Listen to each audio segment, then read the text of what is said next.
ያመጣናቸው የተለያዩ ነገሮች አሉ። ጎን ለጎን እኛም እንነግራችኋለን። ምናልባት ከወደ አሜሪካ በተለይ አሜሪካ ውስጥ እንደኛ ዘመን ነጭ ሽብርና ቀይ ሽብር እንዳይጀመር ነው የምፈራው። ምክንያቱም በአሜሪካን የፖለቲካ ታሪክ ብሽሽቅ በዚህ ደረጃ ከፍ ብሎ ታይቶ አይታወቅም የሚል መልእክት መጥቷል። ምናልባት ዶናልድ ትራምፕ በራሳቸው ማህበራዊ ትስስር ላይ ያጋሩት አንድ ጉዳይ ዛሬ ላይ ትልቅ መነጋገሪያ ሆኗል። ሶሻል ትሩዛቸው ላይ በጣም ይገርም ነው። በጣም ያስገርም። ያው እንግዲህ እንደምታዩት ዶናልድ ጄ ትራምፕ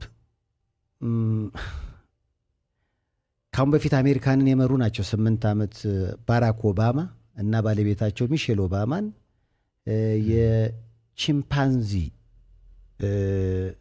ከአንገት በታች ቺምፓንዚ ከአንገት በላይ ደግሞ የነሱን ምስል ያለበትን ሞንታጅ ፎቶሾፕ ምንድን ነው ይባለው እንደ አኒሜሽን ነገር ነው።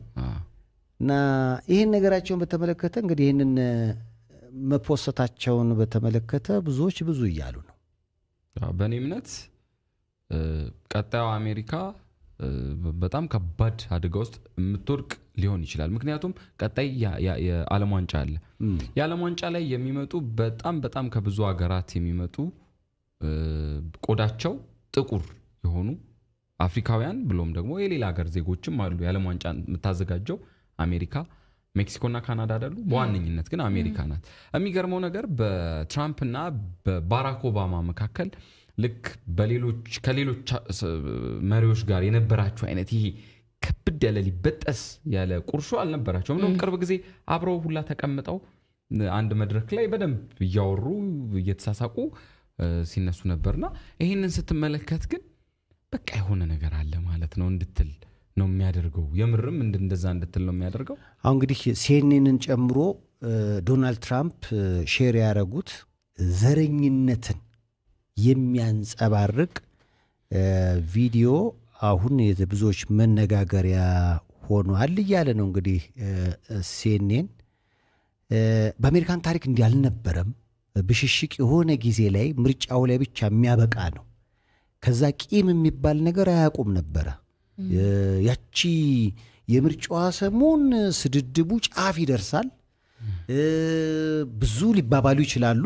ግን ምርጫው እንዳለቀ እጅ ተጨባብጠው በቃ እንኳን ደስ አለ ተባብለው ይሄዳሉ በቃ እንጂ በዚህ ደረጃ ስልጣን ይዘውም ስልጣን የወረዱን ሰው መሳደብ በዶናልድ ትራምፕ ብቻ የሆነ ነው የሚመስለው። ስልጣኑ የእንሳቸው ነው፣ አሸንፈዋል። ግን አሁንም ድረስ ነክሰው ይዘዋልና ይሄ ዘረኝነት በተለይ ብዙ ጊዜ ነጮች እኛን የሚያበሽቁን ይሄ በቃ ዝንጀሮ ናችሁ፣ ቺምፓንዚ ናችሁ ምናምን አይነት ነገር ሙዝኮ ነው የሚወረውሩልን። ለነሱ እኮ ጥቁር ያው ጥቁር ነው።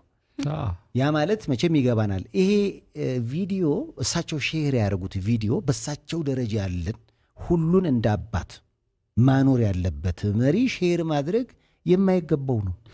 አንድ የፖሊስ አባል አንድ በቆዳ ቀለሙ ጥቁር የሆነን ሰው የሆነ ነገር ቢያደርግ ከዚህ በኋላ ብዙ ላይ ገርም ይችላል ማለት ነው። ምክንያቱም የሀገሪቷ መሪ ትልቁ ሰው ይሆነም እኮ ትልቁ ሰው እንደዚህ የሚያደርጉ ከሆነ በነገራችን ላይ ዘረኝነት በየትኛውም ዓለም ቪኒ ጁኒየር በየሳምንቱ በሚባል ደረጃ አሁን ስለምከታተለው ነው። በየቀኑ የሚለጥፈውን የሚጽፈውን እሱ የሚከታተለውን የሱ ጓደኞች የሚጽፉትን ስለምከታተልም ነው። በየሳምንቱ በተለይ ከሜዳው ውጪ የሚያደርጋቸው ጨዋታዎች በሄደ ቁጥር ከባሱ ሲወርድ ጀምሮ በስፔን ያሉ ደጋፊዎች ሲያሻቸው ሙዝ ይወረውሩበታል። ሲያሻቸው አሁን እንዳየነው አይነት እንደ ጦጣ እንደ ዝንጀሮ ይጮሁበታል። ይሄ የት እንደደረሰን የምትመለከቱ ነው። በደንብ ገንዘብ አለው፣ ዘና የሚያደርጉ ኑሮ አለው፣ ኳስ ቢታው ፈታ ብሎ መኖር ይችላል። ግን በቆዳ ቀለሙና ጥቁር በመሆኑ ብቻ እንደዚህ ይሰደባል። የሀገሪቱ የአሜሪካ ደግሞ ትልቁ መሪ የሚባሉት እኚህን የሚያክሉ ሰው በዚህ መልክ እንደዚህ ሐሳብ ካላቸው ይሄ የወደፊቷ ዓለም ለሁለት ጎራ የምትከፈል አይነት ነገር ነው። ዲሞክራቶች እንደ እንስሳ ናቸው ለማለትም ነው የፈለጉት ወይስ እንግዲህ ሁለቱም ባልና ሚስቶች መሰረታቸው የጥቁር ቀለም እንደሆነ ይታወቃል። የባራክ ኦባማ መነሻም አፍሪካ ኬንያ እንደሆነች ይታወቃል። ከዛ አንጻር እንግዲህ እሳቸው ይህንን ቪዲዮ ሼር ማድረጋቸው በጣም ትልቅ መነጋገሪያ ሆኗል በዚህ ሰዓት። ምናልባት ከሲኤንኤን ጀምሮ ሲኤንቢሲ፣ ኒውዮርክ ታይምስ ያልዘገቡ የለም፣ ሲቢኤስ በጣም ምናልባት ሮሊንግ ስቶን ሁሉ ዘግቦታል። እንዲህ ሴፍሻ በጣም ይሄ እኮ በጣም አሁን እኛ እንደው በጣም በንዴት ነው ደግሞ ሲዘግቡት የነበረው። አጀንዳ ሲያገኙ ያው ይታወቃል አይደለ ሲቀባበሉት። ይሄንን ግን በጣም በትልቅ ንዴት ነው እየዘገቡት የሚገኙት። የሳቸው ቀጣይ ምላሽ ይጠበቃል። እንዲህ ልፈልጌ ነው የሚል ምላሽ ይጠበቃል። ግን ደግሞ ያው የዶናልድ ትራምፕ ትልቁ ነገር እንግዲህ የሚታቹበት ነገር በካቢኔያቸው ውስጥ አንድም ጥቁር የለም። ሌላው ቀርቶ ለጋርድነትና ለሼፍነት እንኳን ጥቁር ቦታ አላገኘም። በቀደምለት ኒኪ ሚናዥ ያደረገችው ንግግር ነው። የኔ በቃ ማደንቃው ፕሬዝዳንት በቃ ያ አንድም የተፈጠረውን ነገር ይሄ ጥቁሮችን አያስጠጉም ለሚለው እንደ ምላሽ በጣም ሲሞጋገሱ ነበር። እሷም የሂፕ-ሆፕ ንግስት ነች አይደለ ሲሏት ነበረ። ባራክ ኦባማ ምናልባት ለዚህ ምላሽ ሰጥተው የሆነ ወይ ምናምን ብዬ ቼክ እያረኩ ነበር የሳቸውን ድረገጾች፣ ግን ምንም ያሉት ነገር የለም። ከዚህ ጋር ተያይዞ ምናልባት ያው እነሱ ዲሞክራት ስለሆኑ ምናልባት ምላሽ ሊሰጡበት ይችላሉ። ግን ፕሬዝዳንት ትራምፕ እንዳዩዋቸው ምክንያቱም ዋይት ሃውስ ውስጥ አሁን የእያንዳንዱን መሪ ታሪክ በፎቶ አድርገው በፍሬም አስቀምጠዋልና ባይደንና ኦባማን ነው የዘነጠሉት። ማለት ኦባማን ብዙ ቀውስ ያስከተለ አሁን ታሪክ ላይ እንዲህ ሲጻፍ ማለት የአብዛኞቹ መሪዎች ባህሪ ነው። ያው ወደ ታች ወርዶ ከዚህ በፊት የነበረን እንትን መሪ መውቀስ ይሄ በየትኛውም ዓለም የተለመደ ነው። ምናልባት እንግዲህ አሜሪካ ላይ ብዙም ባይሆንም በተወሰነ መልኩ ይኖራል። የትኛውም መሪ ስልጣን ላይ ሲሆን ወረድ ብሎ ያሉትን መሪዎች መተቸት፣ ማሞገስ የተለመደ ነገር ነው። ግን የዘረኝነት ጥቃት ሲሆን ግን እኔ በጣም ነው የሚያናድደኝ የእውነት።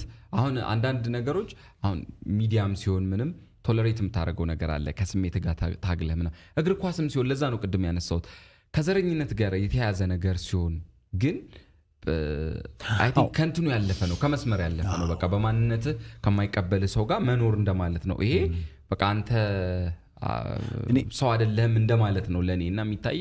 እኔ እንደውም የተመልካቻችንን ሐሳብ እጋራለሁ ከዛው ከአሜሪካ። በአፍሪካም መጀመሪያ እኮ የቃላት ውርወራ ነው የሚቀድመው። ከዛ በኋላ ነው ነገሮች ከመስመር የሚወጡት። አሁን ለአሜሪካ የፈራላት የተመልካቻችንም እሱን ነው። መጀመሪያ እኮ ወደ ኢትዮጵያም ታሪክ ስትመጡ የቀይ ሽብር ነጭ ሽብር ታሪክ መልእክቶችም አለዋወጥ ምናምን ረፉ ምናምን አንዱን ስም ማጥፋት ምናምን ነበረ። ከዛኛው እያደገ ሄዶ ወደ ነፍስ ማጥፋት። አሁን አሜሪካንም ላይ ያለው ነገር በጊዜ ጥሩ ካልሆነ እንደ ተመልካቻችን ሐሳብ አሁን ያለው ስሜት የሚፈጥረው ነገር እንዲህ በቃላት ብቻ መልስ ላይ ጎራ ለይተህ ወደ ሌላ ነገር ውስጥ እንድትገባ ምክንያት ሊሆን ይችላል። እሳቸው ደግሞ መሪ ናቸው። በመሪ ደረጃ መሆኑ ማርገብ ጥሩ ማድረግ ምክንያቱም የሊደርሺፕ ኳሊቲውም እኮ ይሄ ነው አይደለ? ትክክል ያልሆኑ መስመር የሳቱ ነገሮችን ማስተካከል፣ ከምንም ነገር በላይ ደግሞ የሀገሪቱን ዜጋ አይደለም ፕሬዚደንት የነበረ ዜጋ የሆነንም ያልሆነንም እኩል በሰባዊነት አስጠልሎ ይሄ ዋናው ፒስ አይደል ሰላም አይደል የሚባለው። ይሄ ትንሽ ያው እንግዲህ ነገርናችሁ ማምሻውን ትልቅ መነጋገሪያ ይሆናል። ዶናልድ ትራምፕ ራሳቸው ማህበራዊ ትስስር ኦባማና ሚሼል ኦባማ ባልና ሚስቶቹን በቃ እንደ እንስሳ ናችሁ አይነት መልእክት፣ ዲሞክራቶች እንደ እንስሳ ናችሁ። ይሄ በዚህ ውስጥ እኛም ተሰድበናል እንዴ። ለዛ አይደል እንዴ ታዲያ እኔ ምንም ጥያቄ የለውም። ያ እውነት ከባድ ነው። ከለሪ ደግሞ ከሳቸውም ይጠቁራል። ወይ ጉድ ትንሽ ልክ አይደል? የሚመጣው ሀሳብ በጣም ብዙ። እናንተም ሀሳብ ስጡ እስኪ። እንዴት አገኛችሁት ይህን የዶናልድ ትራምፕን ተግባር? በተከታታይ ዘፈን እንጋብዛ